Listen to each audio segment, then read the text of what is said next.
for choosing Chain Link Theater. We invite you to sit back and relax in the comfort of your car, or gym, or wherever you are. Please remember that talking is permitted during the feature, as that is literally the entire point of the show. So please, turn up your cell phones, grab your own snack, and hold on to your butts! Your feature presentation begins now!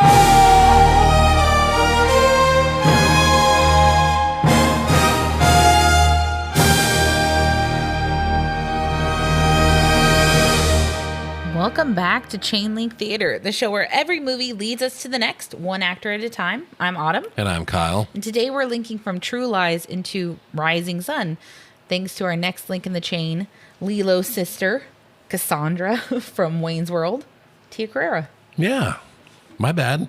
Yeah, this is not fun. This is not a good movie. Listen, man, you picked Tia Carrere. I only knew Wayne's World. I didn't want to watch Wayne's World. I would have had so much more fun doing Wayne's World. Me too. I apologize. Yeah. Jeez, you put us through Sister Act. I put us through Rising Sun. We're even. Both have Harvey Keitel. True. That's fun. That was interesting. Who came from Reservoir Dogs, and both have Steve Buscemi. I know. There's a lot of people in this movie. There are a lot of people in this movie. Yeah, it still still managed to be the most boring movie I've watched all year. Yeah, you fell asleep at the end. For a second. Yeah. During action too. During the action climax of it. Looked at you and I was like, oh, okay. Yeah. He's gone. I don't know how we're going to make this episode interesting for you guys, but we will try. Because my notes make no sense. So we have to start by covering Tia Carrere, who also has not done a whole lot. She is a household name here. She is. It's crazy going through her IMDb, and I literally know her from True Lies, Lilo and Stitch, and Wayne's World, obviously. That's all I knew. That's it. And I don't like any of those movies. Well, now I like True Lies. I know who she is. Yeah. I've always have known who she is. She is Hawaiian. She was born in Honolulu. She was born January 2nd of 1967. So she just turned 59. Yeah. Nice. Last month as we're recording this. No, 59. Nice. She was found in a grocery store in Waikiki by a film producer's parents who called him and were like, there's this chick in this grocery store. There's a really pretty woman. Was she a woman or was she a child? She was 19. Okay. Who's absolutely gorgeous. I need you to put her in something. Okay. So they tracked her down and told her they wanted to put her in stuff. And then she went on Star Search, which is interesting, but she lost. Okay. She ended up getting cast in General Hospital. Okay. Which is a soap opera that's been on for is it still 1,500 years, probably. Probably. I'm not looking into that. And then she went on to be in all the things you mentioned after she did Rising Sun. So my knowledge of her stops in 2001. Yeah. Because that's when Lilo and Stitch came out, right? It said she had a music career too, but we went to her Spotify and it's just the Wayne's World songs. Ballroom Blitz. And one song 2 years ago. Yeah. So I don't know. She was married twice. All right. From 92 to 2000 and from 2000 to 2010. She's not married at the moment. Yep. That's really not a lot. Not a lot to go on. She does have a lot of credits. She does, but nothing that I've seen. Just nothing I've even heard of. No. All right. But I like her. I like her too. I love her in True Lies. She's amazing. Everything she's in, she's good in. I love her in Lilo and Stitch. She's actually pretty good in this. Agreed. Rising Sun is a movie that came out in 1993 in mid-July. It was directed by Philip Kaufman, who helped George Lucas create Indiana Jones. In what capacity? George Lucas had the idea for Indiana Jones and went to his friend Philip Kaufman, who was a director, to flesh out the ideas. He has credits for characters based on characters by in every Indiana Jones movie. Okay. So George does think he was essential to that. He directed Invasion of the Body Snatchers and 12 other movies that weren't that or Rising Sun, and I've never heard of any of them. Okay. Yeah, this movie, I don't know. Go on. It was written by Michael Crichton. Yeah, I wonder how the book is. It was written by Michael Crichton and Philip Kaufman and Michael Bax. Michael Bax, if you go to his IMDb, or you don't have to since I'm about to tell you, was a writer on this and nothing else. He is a scientific consultant or research consultant on like every other Michael Crichton movie. Okay. So I guess it's just his buddy that he goes to for facts. And that guy's like, yeah, that's what T-Rexes look like. Yeah, and this is what Japan is like. Yeah. Yeah. Michael Crichton wrote Jurassic Park, Yeah. Congo, lots of other stuff. None of which I've read, but Jurassic Park's good. You've read the book? Or are you just No, talking about the movie? no, I'm just talking about the movie. But he wrote this screenplay Yeah. for this movie. It's And espionage-y. whew, it is that. I guess I can just go ahead and skip to the back of the box, Yeah. which starts with based on Michael Crichton's provocative bestseller. Bestseller, really. People had nothing to do in the 90s. This smart, engrossing, and electrically charged thriller. Well, that's a quote. In parentheses, it says Joanna Langfield, the movie minute, is as entertaining as it is thought-provoking. No. The special liaison officer is called in to investigate the murder of a call girl in the boardroom of a Japanese corporation. Accompanied by a detective with unusual knowledge of the Japanese culture, the two men must unravel the mystery behind the murder by entering an underground shadow world of futuristic technology, ancient ways, and confusing loyalties. 129 minutes, and you feel every second of that. I got so tired. I watching checked this how movie. much time was left, and we were under an hour in, dude. I know. This movie was brutal. Yeah, it is. And I'm sorry again. Yeah, that's on you. This is your fault. But This anyway, might be the only Snipes movie I've ever even seen. okay, not me, but What have you seen? Blade and Demolition Man. Oh, man, Demolition Man's good. Do you even have you I seen have Demolition? seen Demolition Man, yeah. Tell me Tell me one quote. No, I can't do that. I'm the Demolition. I know Stallone's. Is that the one that Sandra Bullock's in? So, yeah, I've seen it. They have Okay. sex on VR headsets. And he's like, "What is this?" And she's just like, "What? Don't touch me, though. Yeah. That's disgusting." Yes. Yeah. So I've seen it. Yeah. Okay. You just want to get through this. That's what we're here to do. We have to. Okay, so I do apologize. My notes, I was confused the entire time. Yeah, we had to look up entire like time. videos like explaining this movie. Yeah. afterward. Because I think I get what happened. Yeah. And then you read it to me and I was like, yeah, that's what I think happened. So I don't think it really helped much. I think it helped me. I don't know who's who. By the end, I had no idea what was going on, so I needed some clarification. Yeah. Okay, so we start with some like cowboys on TV, and then that never comes up again because really we're at karaoke, and we're at just a karaoke bar with Shang Tsung Shang Tsung from the Mortal Kombat movie. Cary Hiroyuki Tagawa. He's karaokeing his little heart out. He is. He's It's having so a great weird to time. see. And then there's like this hot blonde sitting at the bar just watching him do it. And then she's just as annoyed with karaoke as I am, and she leaves. She is. You're like, take me with you. Yeah, and then he follows her outside, and he's basically like, "Don't ever leave while I'm in mid-performance I hate ever it when you do again. that." Don't do that." And then she's just like, "I was tired. It's 11 a.m. Yeah. I don't know why you're still doing It is. this." It's 6:43 a.m. It says in a second. Oh, so they've been there all day, like all night, probably. All night. Yeah. Yeah, no, thank you. Or they woke up early for this. Yeah, and then like here, she gets in like this. You know what kind of car it was? It's okay. So before you get to that, not the car, but I will get to the car right now. Before you get to that part that you're about to get to, it's a Vector W8, which your dad told me once is his favorite car. that. Yeah. I don't even know what that is. Well, it looks like a Lamborghini Countach. does. It didn't get famous or anything. They didn't make many. But Interesting. Go ahead. Okay, so she gets in the car gracefully, simply, and then he gets in the car, but his head stays visible for like 30 seconds. He's on the other side of the car from us. And clearly, But- like, trying to figure out how to get into a car that's literally on the He ground. clearly didn't rehearse how to get into No, this thing. it doesn't look cool at He all. can't figure it out. It's just his head barely over the roof of the car, trying to figure out where his legs go. So stupid. It's hilarious. So we're in LA, and then we're at like this big old person meeting with a bunch of people on either side. Basically, we figure out that there's a Japanese company called, help me, what's it called? No, the that's- Japanese company. Yeah. It's the Nakamoto building. Okay, I think it's called Nakamoto. Probably. So there's a company called Nakamoto who's trying to acquire an American company called Microcon. Yes. That makes like, I don't know, computer stuff.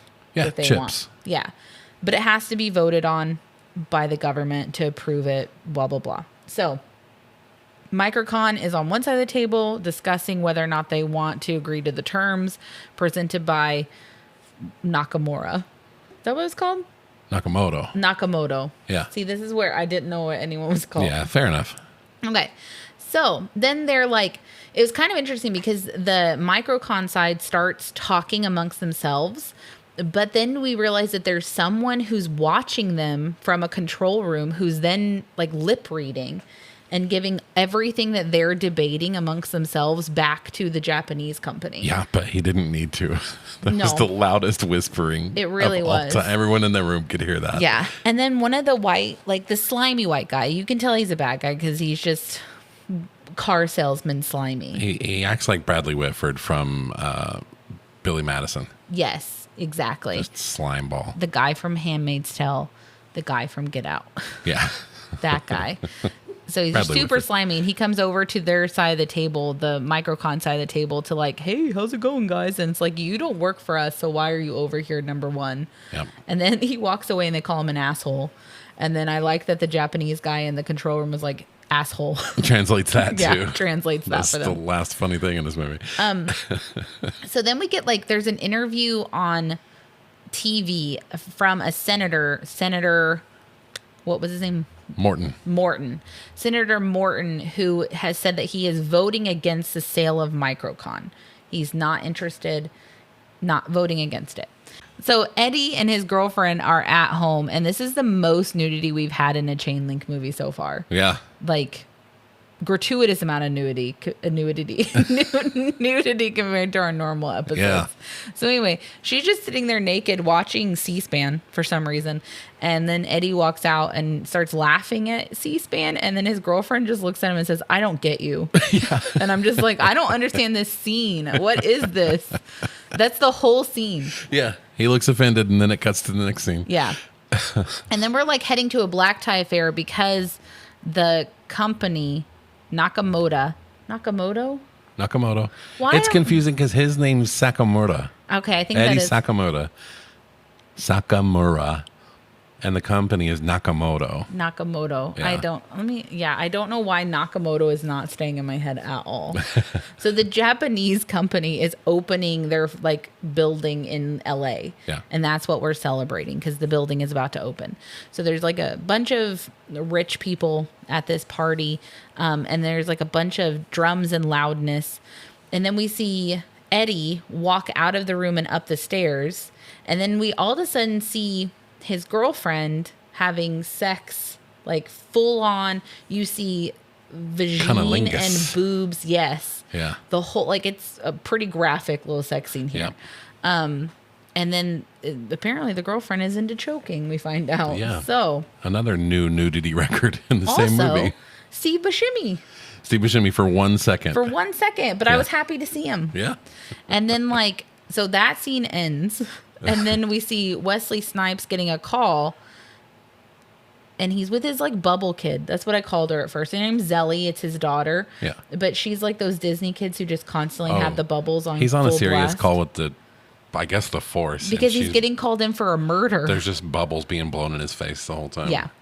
And then we flash forward to 4 days from this party. And Wesley Snipes is in an interrogation about what was going on. Yeah. Yeah. He's in an interrogation talking about his investigation with a whole bunch of dudes in the room. Because the girlfriend is dead. So that's exciting. And then Harvey Keitel's there. Yeah. Harvey Keitel is also on the police force. We find out later that Steve Buscemi's character is a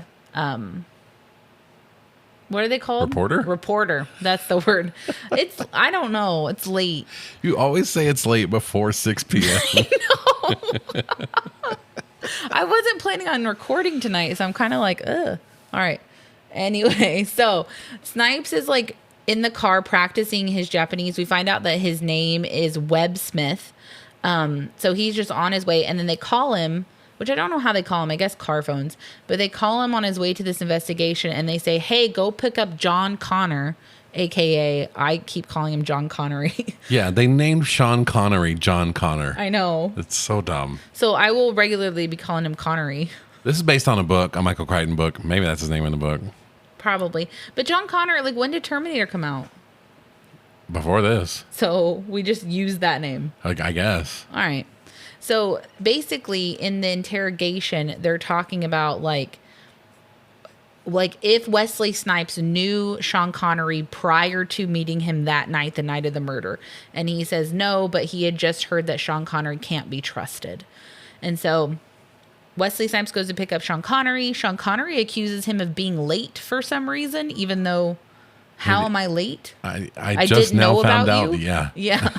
And then like asks him to take his shoes off. And then like Sean Connery is like surprised that Snipes was called twice in reference to this homicide. And then we start focusing on a pair of high heels in Sean Connery's apartment for some reason.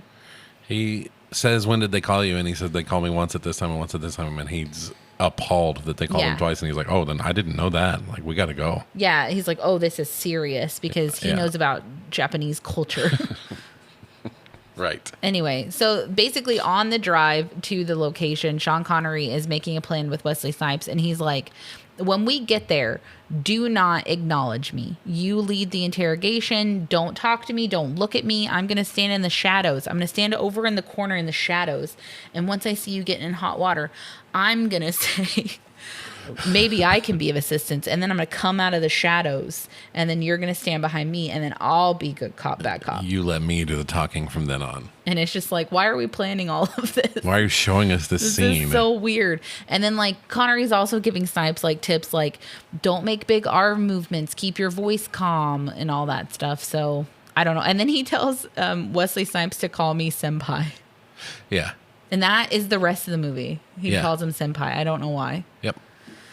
Anyway, so they make it to the crime scene and the dead woman is redressed because in the sex scene that we watched, like her whole, like all of her boobs were out. You even saw like side vagine, like in the 90s. Side bush, yeah. Yeah, which is, but she was For fully, 93, like her wow. dress was zipped back up, which I thought was interesting. It doesn't come back up, so don't worry about that. But they like exchange business cards with one of the guys who is standing there asking them for a warrant, which they could see the dead body from the room they were standing in. There's a dead woman on a table. And this guy is trying to tell them that they need a warrant to investigate, which I looked up. No, they don't. They were called to this location in reference to a murder, and there is a dead body within view of the police. In the shot we're having. They do not need a warrant for that, period, because the call, I guess, is approval to come in itself. Yeah. So, no, we don't. Whatever.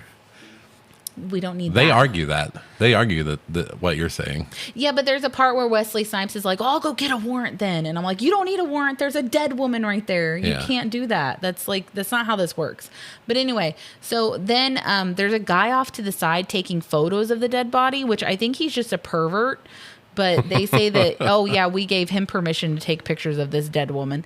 So then Sean Connery is all like, maybe I can be of assistance, and starts yelling at everyone and threatening to take mug shots of everyone, which means you would have to arrest them. So I don't like basically overreaching all of the stay calm and stuff was just thrown out the window immediately. Yeah. Well, the guy immediately reacts like, oh shit, John Connor. Yeah.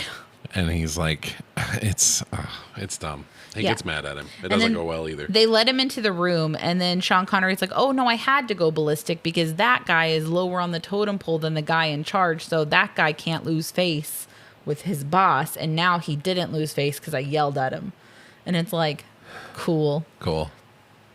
Awesome. So we find like a secret hidden like sex room inside this conference room. I don't know why it never comes up again. No, it didn't even come up right there. No, I don't know why it was there. And then we find out that she's choked to death, and she's being like fully examined by a medical examiner on the table of the murder scene, which is not how this happens either. And there's just a woman just looking at this woman's parts and vagina. Yeah, she's just between like, her legs. just like, oh, cuddlingus. And, talking about forced entry and all this. yeah, which I found interesting because, well, we see it later, but like she wasn't assaulted like that. No. So anyway. That's weird. And then the woman's like, oh, well, she's clearly into strangulation and asphyxiation. So this is a sex thing. It's not a murder. Case closed. It wasn't murder because sex isn't illegal. And it's just like, what is your job again, ma'am? Like, what is this? And even if this was like something she was interested or into, it would still be manslaughter regardless of whether or not there was sex involved. Because she didn't give you permission to kill her. Yeah.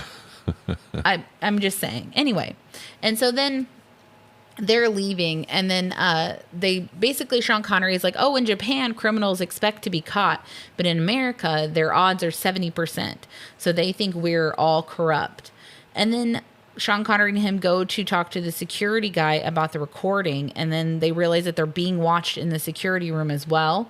And then Sean Connery also says that half the laser disc is missing because there's not enough laser discs in the room to account for a full day of recording, I guess. This becomes a movie about laser discs, by the way. Laser discs. My goodness. I don't even know what a laser disc is. Well, the ones I know are huge yeah. record shaped. These were tiny. DVDs. And these were like the size of a floppy disk. Yeah. They were like, they were really small. Like GameCube discs. Yes. Almost. Yeah. They were really, really small. This security guard also was acting like someone who's obviously guilty in LA Noire. Oh, doubt. Yeah. He was just looking around like completely fucking nervous the entire time. Yeah, he was talking up his job the whole time. Like, I love working here. It's amazing. Yeah. And then like Sean Connery goes back upstairs by himself. Really nothing happens in this scene. Like literally he just goes back up by himself and then motions in the camera like, get the car to Wesley Snipes. Yeah. There was no point in this scene. Yeah. So okay. Okay. But then the senator is outside with the slimy guy whose name is Richmond. And then Richmond tells Smith, Wesley Snipes, to get the car for him, mistaking him for a valet. And Wesley Snipes is basically like, fuck off. Yeah.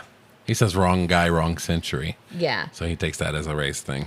Yeah. And then Sean Connery knows Richmond because he says, I used to know him when he was a trade negotiator with the Japanese. I still don't think this scene was necessary either. Nope. So we're already like, I don't even know what we're doing. So they go to some house, and we find out that this is where Cheryl lives, and it's like a sex house kind of thing. They said it's like they say love mistresses are kept here. Sean Connery, who has been over-explaining Japanese culture the entire time, says it's a betaku. And then the fucking line delivery in this movie, Wesley Snipes says, a betaku, a house of ill repute? That's what this is?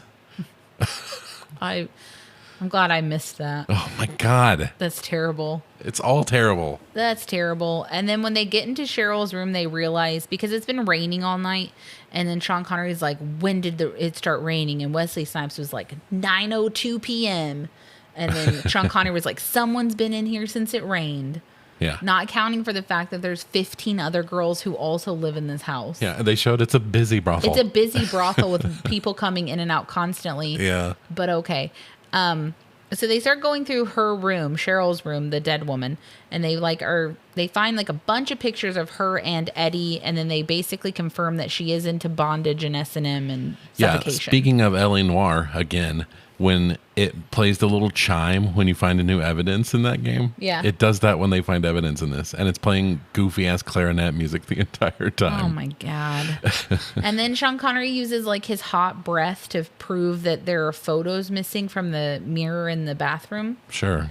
Maybe that's a thing. We have pictures on our mirror in our bathroom. We should see if that works. We should go try. We should see if that works. Because I don't think it would work. You want to do it now and come back? No, because it's already 6. So then another one of the girls comes in and asks Wesley Snipes if he's Cheryl's backdoor man, and basically tells him like, oh, well, Eddie's like crazy jealous, and then they're like, okay, cool, but no, I'm not her backdoor man. I could be your backdoor man. Yeah, I'm not. And the woman is also like wearing the highest panties I've ever seen in my life. Like she is. She's wearing loose white granny panties. She is, yeah. And because the way they went up so high that they kind of reminded me of when you see like TikToks or something of a woman who's just given birth, those like really high panties that you get from the hospital. Yes. Yeah. So that's what she's wearing. Yeah. But anyway. And an open button up. Yes. Well, no, it's a robe that she has open for side open. boob. Yeah. That's my side boob. And so then they tell her, like, no, Cheryl's dead. And then this girl's like, oh, I heard Eddie screaming at her before the party. And then says something about how Eddie met Cheryl while she was working at the Toyota plant. I don't care. No. She tells him everything she's ever heard before she even knows he's a cop. Yes, she does. And then in the car, though, Sean Connery is all like, well, clearly Julia, who's the girl who came in, was sent by the bad guys. And then Wesley Snipes is like, no, she was just giving us information. And Sean Connery is like, no, she's a messenger. She's trying to tell us what they want us to think happened. Sure. So anyway, then we see Eddie, and he's partying with other women at what appears to be an after party from the tower party, because the senator is also here. And then there's this bouncer. Oh my God. There's this bouncer trying to keep them out of the house. And he's talking like an old video game character / William Shatner. You mean like Resident Evil? Yes. He keeps being like, I'm a black belt. You should know I'm a black belt. Yeah, it's so awful. I don't want to hurt you and stuff like that. And it's just like, I don't want to hurt you. And it's just like, oh my God, who hired this man? Yeah. It is awful. Luckily, Sean Connery punches him in the throat. I was cracking. He had way too many lines for that being his acting prowess. He did. It was awful. So Sean Connery just easily takes him out. Punches him in the throat once, and then he just disappears. Makes this horrifying groaning noise and collapses. Yeah. And so they get Eddie for the cops, and then they are talking to him. And basically, he knows about Cheryl, but he is not at all broken up about her death. And then not at all. No, not at all. And he says that Cheryl liked being choked, and he wasn't into that. So I doubt it. But anyway. And then we know that there are bad guys around because there's 2 guys wearing sunglasses at night. Yes, with ponytails.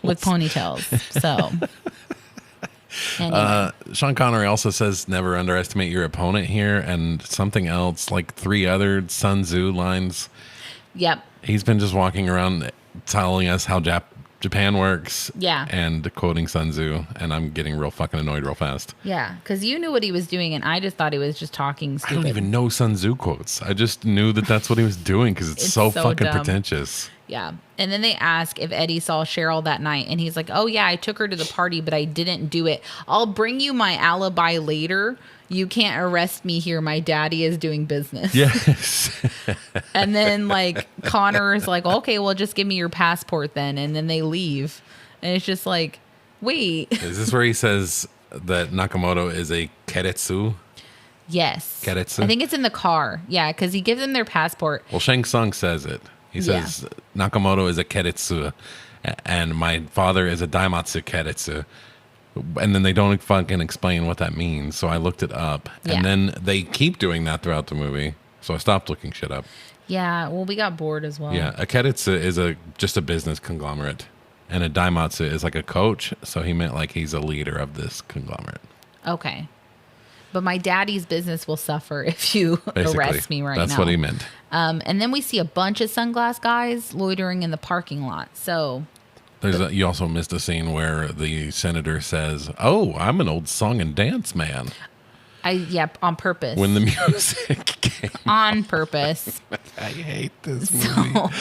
And then like Sean Connery says that in Japan, Eddie's father saved his life. And so he owes that family basically. And then he like has this whole speech about like karatsus and that Japanese businesses are never alone because when they go to war together as like a group. Yeah, so he does explain it. He does explain a little bit. And so then back at the dead body, they're like, we found Japanese pubic hair on her. Is that a thing? Well, I think they said Asian. So Okay. I guess they could tell, I assume by like the coarseness or Okay. I don't know. I don't know. Like, have you, like in a girl's bathroom, right? If like someone has done their hair, you can usually tell like their hair type by the strand. It's pretty interesting. Oh, interesting. Yeah. Because like some, like you can just tell. Okay. Well, maybe then. Maybe. I don't know. Also, this is the woman who said not in murder. Yeah. So I don't trust her. Woman.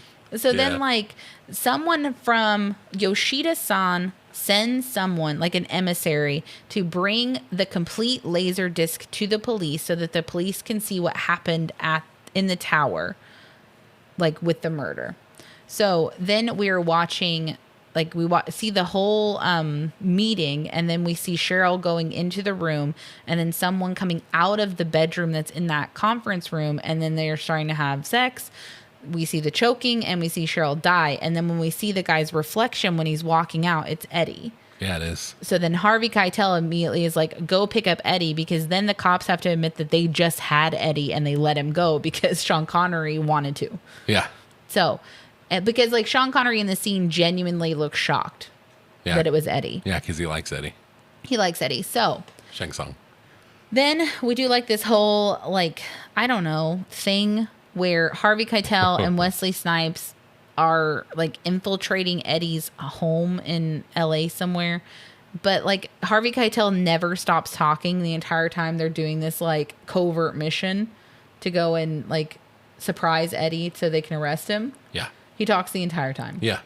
Right outside their windows. Yeah. And so Eddie is just hanging out with two naked women, eating sushi off of one of them and like sucking sake off of one of their nipples. All of this really happens. Yeah, it does. So what I liked though is that the alarm goes off, right? When the cops are getting close, and Eddie takes off, and then one of the women, like, glass starts shattering, like screaming, there's an alarm blazing. One of the women starts trying to fist fight the cops, but the woman who had all the sushi laid out on her does not move an inch. Oh, she screams, but she does not move. Stays right. She doesn't lose a single piece of sushi. She does not. No garnish is disturbed. She stays exactly where she was. She's like, I'm not refilming this fucking scene, okay? It takes way too long for you guys to set this up. But anyway, so then we get like a car chase scene. They're chasing Eddie in his, not a Countach. Yeah, and before we get to that, I just, at this point, I wrote down, if this is Eddie that killed her, then yeah, it was fucking obvious. Yeah. That it was Eddie. And if it isn't, then it's stupid. Yeah. Because you just fucking showed us his face. So. Yeah. Yep. So. But then this happens. Then after like a really short chase scene, there's an explosion, and then they're like talking. So the not Countach blows up, and then conveniently the guy who is dead beyond recognition. And this is 1993, so they're like, "Yep, that's Eddie." Yeah, and then it shows the cop in the car like it's a big reveal, but it's I chuckled because the only thing it revealed to me was that it's fucking Chief Grady from Super Troopers, who's the head of chief of police of the other place, the highway patrol. Yeah, so it's like, I don't know who this is. Why are you showing me this? Yeah, they like zoomed in like I should know that man. They're like, or dun, it should dun, be like dun, dun. dun, dun. Yeah, exactly. And so this is back in the interview 4 days after this event, and the police chief is starting to ask like, why weren't things done by the book, and when did you discover things weren't done by the book? That's what they were revealing. Yeah. It's the guy that's been interrogating him. Yeah. But it did not come off that way. And then so Wesley Snipes gets a call in the morning from a guy who's giving him his messages. And the guy's like, well, you called last night and you already have received all of your messages overnight. And then Wesley Snipes is like, I didn't call. And he's like, yeah, you did. See, you called it this time or whatever. And he's like, okay, well, then can you just read them to me again? And at this time, his fucking child comes in to bully him and ask him, like, why does mom think you're such a fucking loser? And he's like, go away. He's like, get out. The hell? And so he got a call at 2:10 a.m. that said, urgent, must speak about missing disc, Eddie Sakamura. Which Harvey Keitel said at 2:10 a.m. in the scene where they were at the house. Yeah. He said, it's 2:10 a.m. Call dispatch, tell him we'll have him apprehended by 2:11 a.m. Yep. Which is stupid in the first place. But that means he was still alive when that call came in. Yep. And so then Sean Connery, thank you for picking that up. Yeah. Because I didn't at all. Yeah. So then Sean Connery is golfing, and Wesley Snipes shows up to talk to him, but Sean Connery doesn't leave his golf game early. This is a scene. I do not know why this is a scene. And then there's something, they call Steve Buscemi the Weasel. And basically we find out that something happened in Wesley Snipes' past where he was accused of taking bribes. And Steve Buscemi's character is like digging up information about that case, but Wesley Snipes just keeps telling everyone like that case was dismissed. It's been squashed. It doesn't matter anymore. It was 2 years ago. Yeah. So quit bringing it up. Quit bringing it up pretty much. And so basically we find out now that the entire disc, like the disc from the laser disc is now completely missing. And so then Wesley Snipes asks Sean Connery, like, we left that disc with you. Where is it? And Sean Connery is just like, oh, Sean Connery stuff. Yeah. I don't know. He doesn't say anything interesting this whole movie, pretty much. And then Sean Connery gets like a gift from the guy he was golfing with, and then says something about saving face. And then Eddie's death will have repercussions. And then Sean Connery doubts that Eddie killed the girl, even though we've already seen it. Guys, I promise you these are good notes. It's just as confusing on screen. I promise. It really is. It was so confusing. So then they go to this like super gross classroom. We find out that Sean Connery gave the disc to Tia Carrere. Hello, Tia Carrere. 67 minutes. Is it really? That's how far we had to wait to get Tia Carrere in this. Oh, good Lord. Okay. So she basically says that they gave her the disc to see if it's corrupt.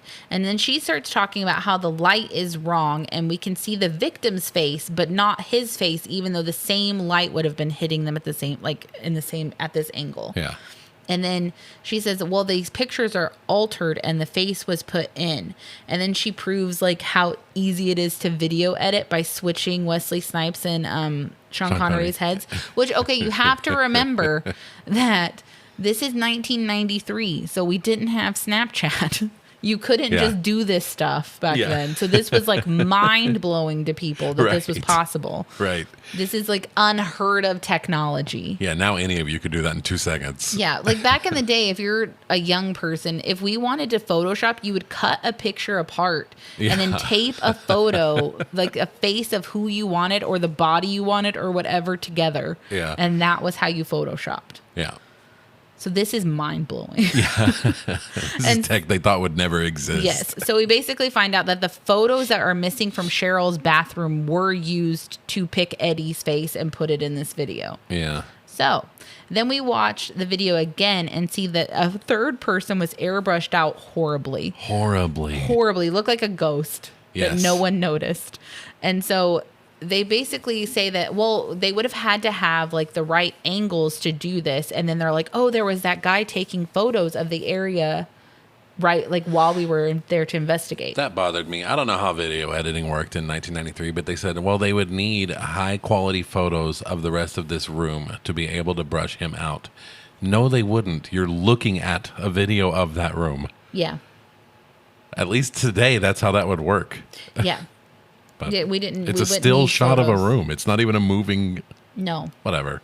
Yeah, because it was the hallway outside, so it seems like it wouldn't be that. Instead of airbrushing him out, just show a different just a static image of that room. Yeah. Yes. Like tape a picture up of what the hallway looked like. Yeah. It wouldn't be that difficult. But anyway, so basically the ghost was they figure out that the ghost edited out because they see his reflection in one of the windows.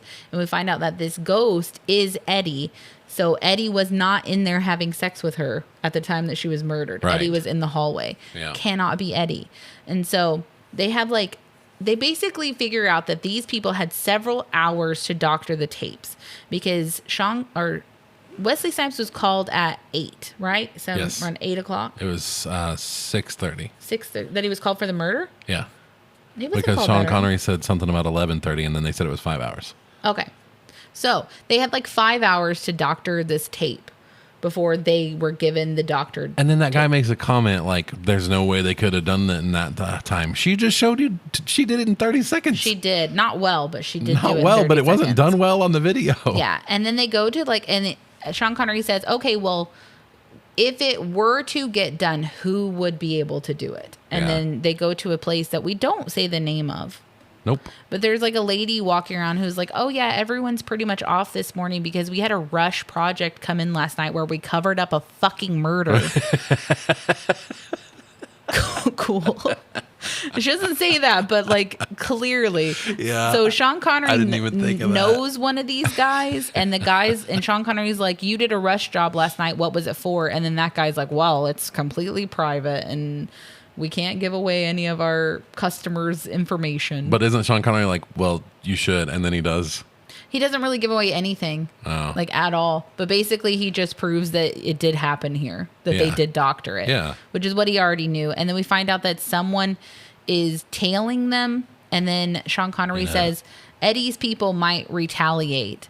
And so then Sean Connery also says that Wesley Snipes' car is bugged, but that never comes back up. So no, they're tailing them in a teal 59 Cadillac convertible. They're not which hiding. I'm not car nerding out about. That is not a subtle car. No, it wasn't subtle at all. They're like 3 car lengths behind They're like, them. they pull out and they're right behind them. Yes.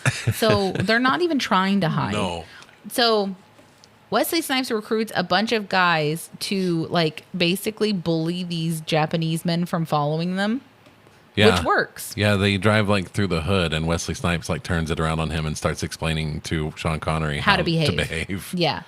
That's kind of a cute moment. I did like that. I did like that a lot. Because then Wesley Snipes is, and then if I say, maybe I could be of assistance, you're already dead. Yeah. That's pretty much. So then, so they get away from the people tailing them. And then we have a conversation with Tia Carrere and Wesley Snipes where like Wesley Snipes realizes that the clock isn't moving. And Tia Carrere is like, oh my gosh, you learned so fast about all of this stuff. I don't know. Anyway. And then she talks about like how she used to be dating a gaijin. Can you say that word? The movies we watch say it all the fucking time. Okay. So like Japanese people use it as a racist term against white people. Then So I don't know. Okay. I apologize if I can't say that. Yeah. But anyway, so she says that she was dating a white guy in Japan, and then she ended up having to leave because she has like a deformity of her hand. Which is just her holding her hand Which weird. is just her holding her hand weird. But like, whatever, that's fine. But I do have, my only issue is that she's not Japanese. Yeah. She's not a Japanese woman. No, she's Hawaiian. She's Filipino. She's born in Filipino, Hawaii. and I think her dad was Chinese or something. But like, this is like WWE where they would always, like in the 90s, where they would always cast Samoans as Japanese sumo wrestlers. Yeah. Or maybe it's like the old Bond movie where Sean Connery Oh my God, no. disguises himself as a Japanese. He does. Yeah, he does. And that's going to be a fun one to review. This is his whole movie. That is the whole movie. Yeah. That's this whole movie is him explaining Japanese culture. Oh my gosh. We need to watch that one again. Okay. It's going to be terrible. Which one is that even? I don't even know. Okay. But anyway, so I don't know. There's clearly some chemistry between Tia Carrere and Wesley Snipes. Cool. Sure. And then Steve Buscemi approaches them and he's like, I'm with the LA Times and I want to ask questions to this cop about a previous case where you were accused of taking a bribe. And basically they're both like, fuck off. And He says, hey. yeah. And Sean Connery says, hey is for horses, you stupid little shit. Fuck off. Yeah, it does. Word for word. It's so stupid. Remember when people used to say that? Yes. Hay is for horses. Oh, and do you God. remember when people used to get so, I remember one of my friend's dads used to get so offended at the word dude. And like, Oh, now really? some people get offended at the word bro. And I'm like, Yeah. you need to get over yourself. There are way worse things in the world Yes. than being called dude or bro. Like Chad. That's probably a worse one. Yeah. But anyway, so they go to question the security guard again at the building, who is way less helpful today. Yeah. He does not want to talk to them at all. Yeah. They've also, at this point, I don't know if I've covered this, the police department has closed this case. They are saying that Eddie is dead and that they know who the murderer was. Cheryl was murdered by Eddie. Eddie died. Period. Case closed. And Sean Connery and Wesley Snipes are continuing to investigate, even though they're told not to. So I kind of like when Harvey Keitel's like, this case is closed, and Wesley Snipes is like, well, I'm going to go solve it. yeah. That's kind I of did like that, and I love how he's like, and then Harvey Keitel's like, you don't know what's going to happen. And he's like, oh, am I not going to be up for a promotion? Oh, no. Oh no. Which is 100% like my energy. I do not like promotions. Yeah. I don't want them. Leave me alone. You don't. Let me do what I'm doing. I'm good at what I do. Shut up and leave me alone. Yeah, same. Like, just because you would be good at something doesn't mean I want to do something. Yeah. So anyway, then we go to Hibachi with Yoshida, Sean Connery, Richmond, and Wesley Snipes, and they're all talking about the deal on the table. And basically, Yoshida is talking to Sean Connery about how he was told there would be no issues from Washington with them purchasing Microcon. So that's it. And then they mention the senator has agreed to change his vote from a no to a yes, which is interesting because yesterday he was 100% a no. Yep. And now all of a sudden he's changing his vote. And so then we go to meet with this politician, and he's defending his total 180 from his his previous stance, saying like all the political bullshit, like, oh no, like this is good for us and blah, blah, blah, even though clearly you don't have a spine or a backbone because now you're just voting no or yes for some reason. Or somebody got to you. Yeah. Yeah. And so then the senator is like, well, have you figured anything out about the murder? And is Nakamura on the up and up is what he says. And then they're basically like, Sean Connery lies and said, yeah, we figured everything out about the murder and we're not investigating it anymore. And then the senator is like, okay, well then here are your campaign buttons, get out. Yeah. And then he says, a word of advice, if a battle can't be won, don't fight it. Yep, which is another fucking Sun Tzu quote, but this time Sean Connery points out that it's Sun Tzu. You were so mad. Yeah. Because you were like, I knew all of this was Sun Tzu before this. Yeah, you don't have to fucking tell me. You don't have to tell me. And I was just like, well, just say it anyway. I was impressed. I didn't know. I was just like, everyone's talking like old timey-wimey. It's weird. It's so weird. The dialogue's so bad. This is not a good movie. And so then charges are now being brought against Wesley Snipes for bribery. And they keep now they're also accusing him of being a racist, which is very confusing to me. And then his ex-wife calls him and is like, you can't be around our daughter anymore. You're on the take and you're a racist. And it's just like, what has happened? I have no idea. Yeah, I don't know what happened. And then Sean Connery asks him what is it with this bribery charge? And then Webb says that basically what happened is he first says it was a psycho who blamed me for something and then it got dropped. So it didn't happen. And then he ends up telling the truth and says it was a domestic violence call. There was a kid screaming in a crib, a brick of coke by the kid, a woman screaming, but they were told by the department that the woman couldn't testify against her husband, and so the charges wouldn't stick. So the husband walked in and offered them a stack of cash, and the cops, him and Harvey Keitel, took the money and left. Which I'm just like, what do you mean? Yeah. Did the woman not want to press charges, or did she want to press charges? I don't know. I don't know. They don't tell us.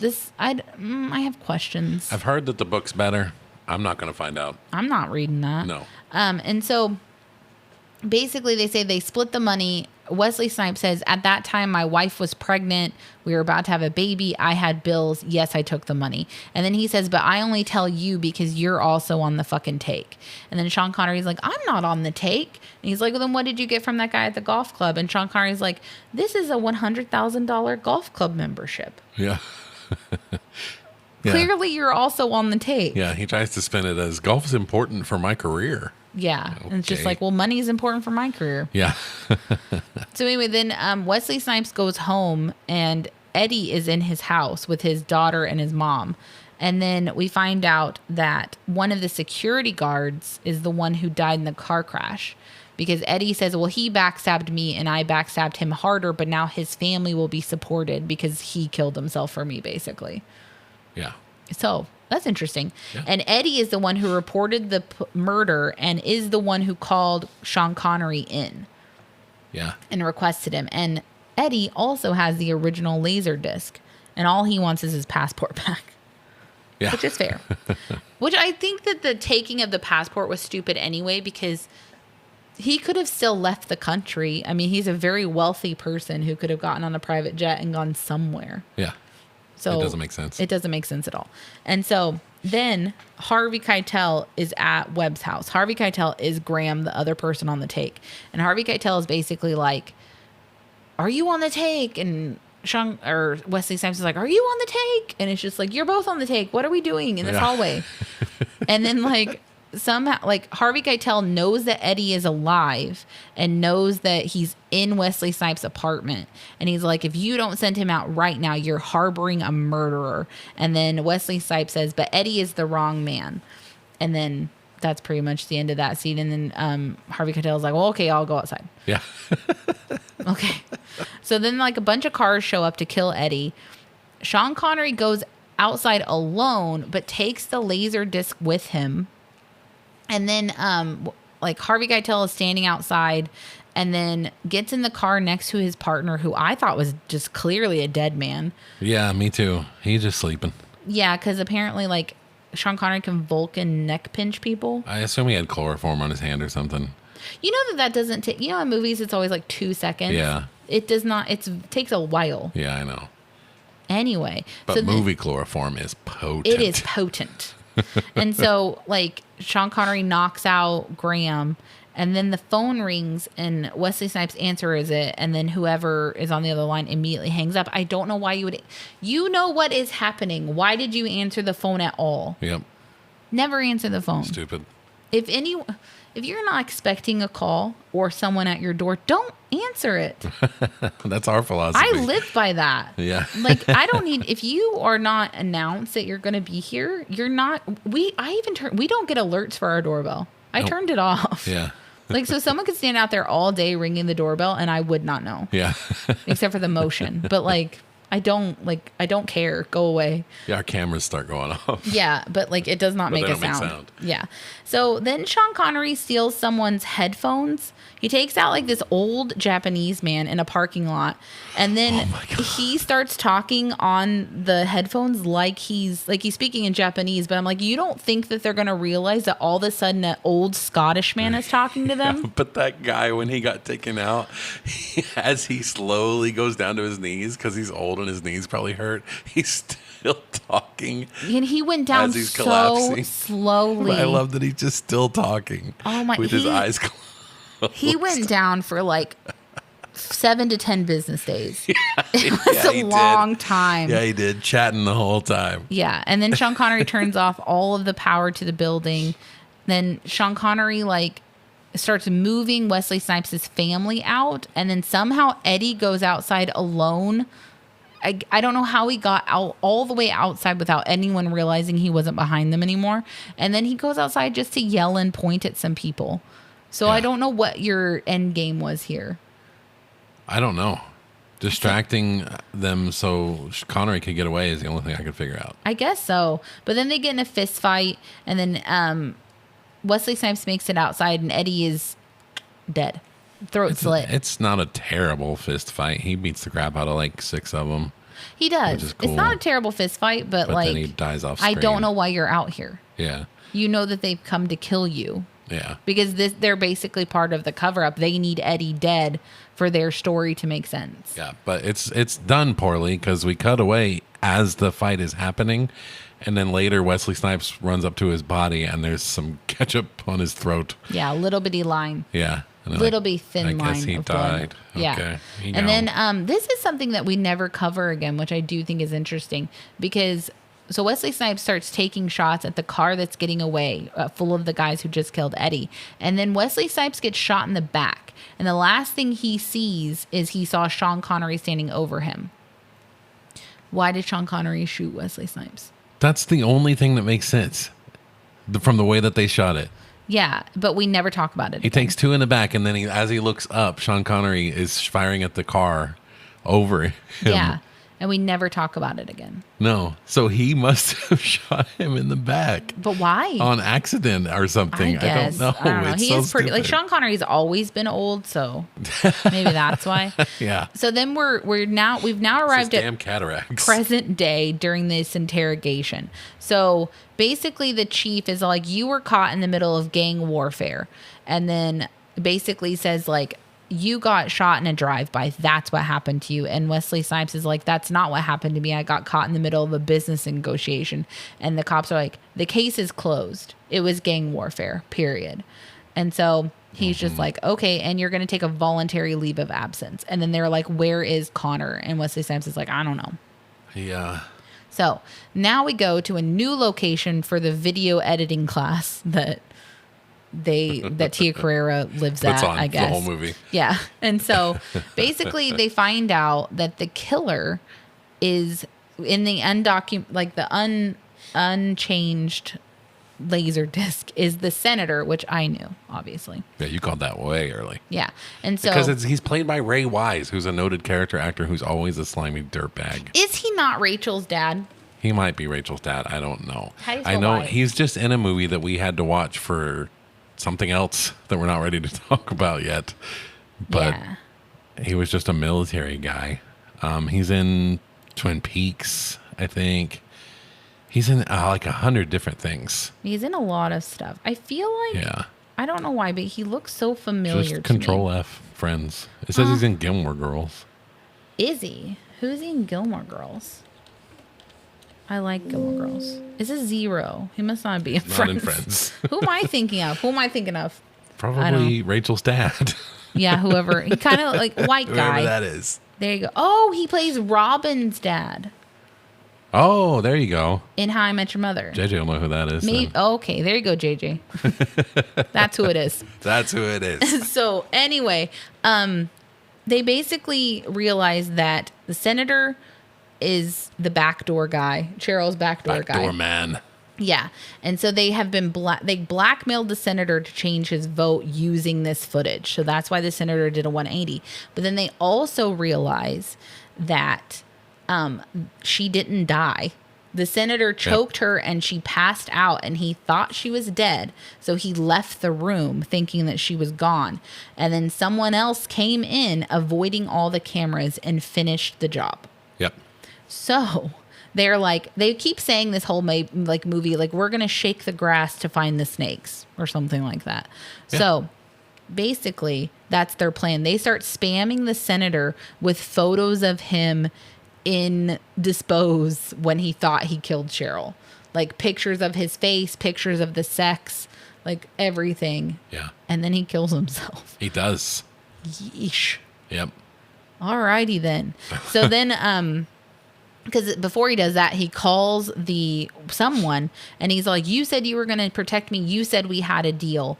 And then he kills himself. And so Tia Carrere, Sean Connery, and Wesley Snipes all go to the headquarters with this undoctored tape to confront everyone. And they tell Yoshida, the disc that you sent to the police was doctored. So we were not given the original disc. And then Yoshida's like, "Yeah, go put the real one in. I don't know who got you a doctored one." Because apparently Yoshida is not involved in this, supposedly. Yeah. Is this the scene where Sean Connery yells that he's Okote? That was like the scene before, I think. He is mad and he yells, "I'm Okote." And Tia Carrere immediately goes, "Pissed off." And he goes, "Yeah, pissed off." I hate every fucking dialogue in this movie. I do too. Every single word that's It's spoken. terrible. And so Yoshida, they're watching the video of this woman having sex and then dying. I don't know why we're watching a snuff film as a Nope. group of white men together. Nope. And men. So anyway, so then Yoshida's like bitch boy confesses that it was him and he was trying to protect the trade deal. And then, but he also right after, Yoshida's basically like, well, this guy has been in America too long. But then that guy's like, actually, it wasn't me. It was Richmond. And Richmond is just running through the hallways now. Yeah. So I guess it was Richmond, and I don't know why this guy was crying. I don't know. So anyway, know. Richmond's now trying to get away, and he's running through the building because keep in mind, it is a new building. It's not completely done. And then for some reason, Sean Connery, which Wesley Snipes had to have pulled back a lot to let Sean Connery keep up with him while he was running. They're running together. They're running together, and Sean Connery is somehow keeping up with a very young Wesley Snipes. Yeah. No, no way. But for some reason, they get stopped by like 5. Well, no, I think it was like 6 Japanese men in like a hallway. And then they like do the back-to-back thing and start, just Wesley Snipes fights them all while Sean Connery does nothing. Yes. And then Sean Connery is like, well, all they wanted to do was hold us up. They didn't want to like kill us. Yeah. And I'm just like, so they just start walking away, and the Japanese guys just watch them leave. They just watch them walk. They're all on their feet just watching them walk away. And it's just like, I mean, Wesley Snipes' kicks were really cool, but yeah. This movie, man, I don't think you should get to pick for a couple of times. But anyway, you picked so Sister Act. And then we hear Richmond screaming like, ah, and then we And then a see thud. that Eddie's friends threw this guy off of the building into a tub of concrete that's being poured. Yep. And then Wesley Snipes is like, we need to get him out of there. And Sean Connery's like, nah, I don't want to. I don't want to. He's already dead. There's nothing we can do. Case closed. He's slowly sinking. Yeah, his face is out, and he's just like, okay. And so then we have Sean Connery's like, fuck him. the end. Pretty much, it's like, man, fuck him. And then Sean Connery goes golfing with Yoshida at the end of the movie.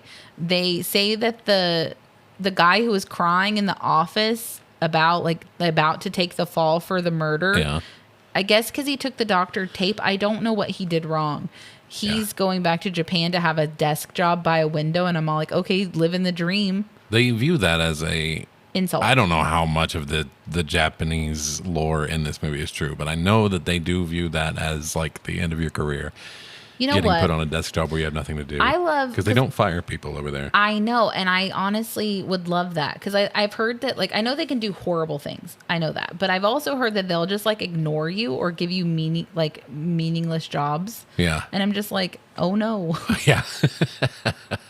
Oh so no, lazy. Give me nothing to do all day. That's perfectly That's fine. so with American me. of you. Yeah, I'll read my book. That's fine.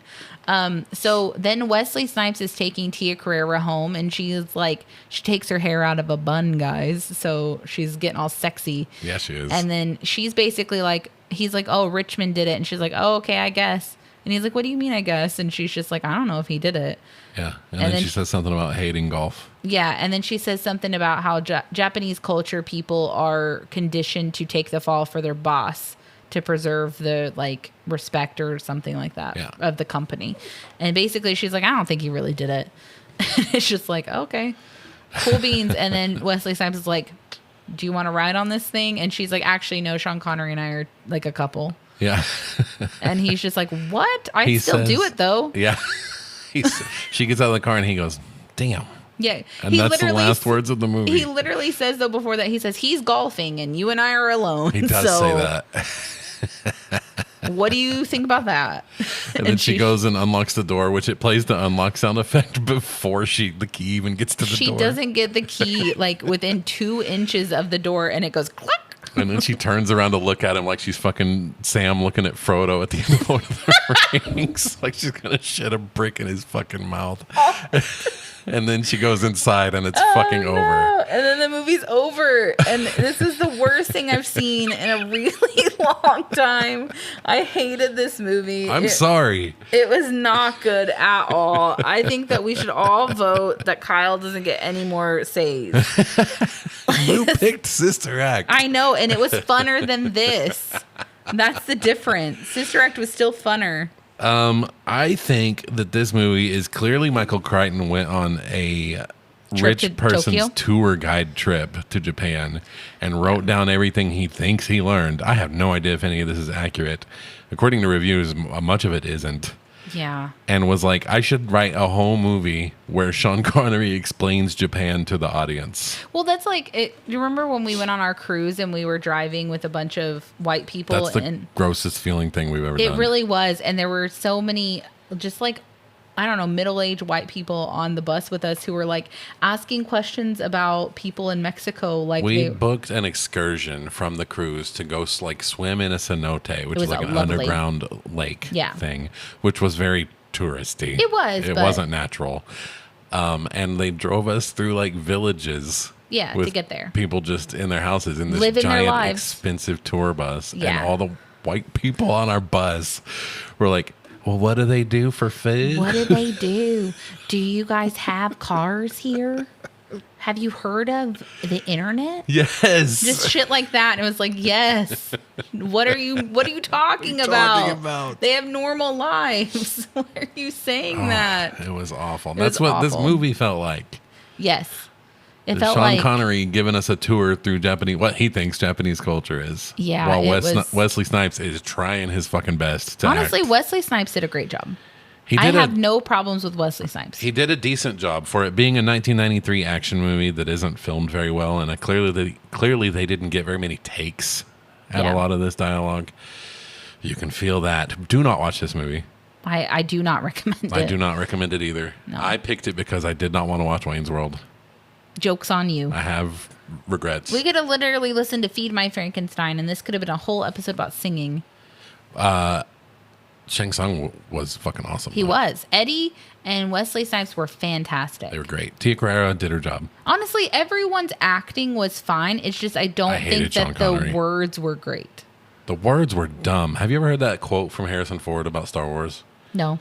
He was reading the script on Star Wars to George Lucas, and he was like, George, you can write these words. You cannot say them. And rewrote a bunch of it for him. That makes sense. It's kind of like, when your boss tells you to do this, and you're just like, you've clearly not ever worked my job ever in your life. Yes. This is not how people talk to each other. Yeah. So Sean Connery's character was very annoying. I don't think it was like poorly acted, but it was annoying.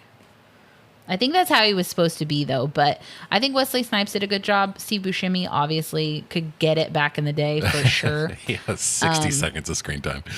Worth it. And then like Harvey Keitel, always amazing. The guy Eddie Sun Kang. Shang Tsung, played by Cary Hiroyuki Tagawa. Amazing. Yeah, he was amazing. Agreed. It was great. Completely different. The movie was shit. Yes, and I apologize again. Okay. All right. So now it is your turn to pick the actor. Oh, that's easy. I want to see Wesley Snipes in something. I've never seen a Wesley Snipes movie, except for Demolition Man, and that was forever ago. I do like Demolition Man. So I want to see him in something. I don't even care what you pick. But I really want to watch Blade. Oh, for real? Yeah. I'm going to pick Blade. Oh, Jason's going to be so happy. I don't care. And I'm going to change it. Jason has been trying to get me to watch Blade since it came out. So that's exciting. I haven't seen it in years. I've been meaning to watch a movie for 28 years. I don't think I've seen Blade since like 2002 maybe. I don't even know anything about it except that Ryan Reynolds is in the third one. So I'm excited. Yeah. Okay. I will say, though, that we have a major announcement next week. Okay. Exciting. So tune in to that. I'm not telling it shit. Okay. We'll all find out together next week. Yeah. All right. So that's a wrap on this week's video. Thanks for joining us. If you like the show, leave a review, follow the chain, and join us next week as we link from Rising Sun to Blade. Bye. See ya. Thank you for listening.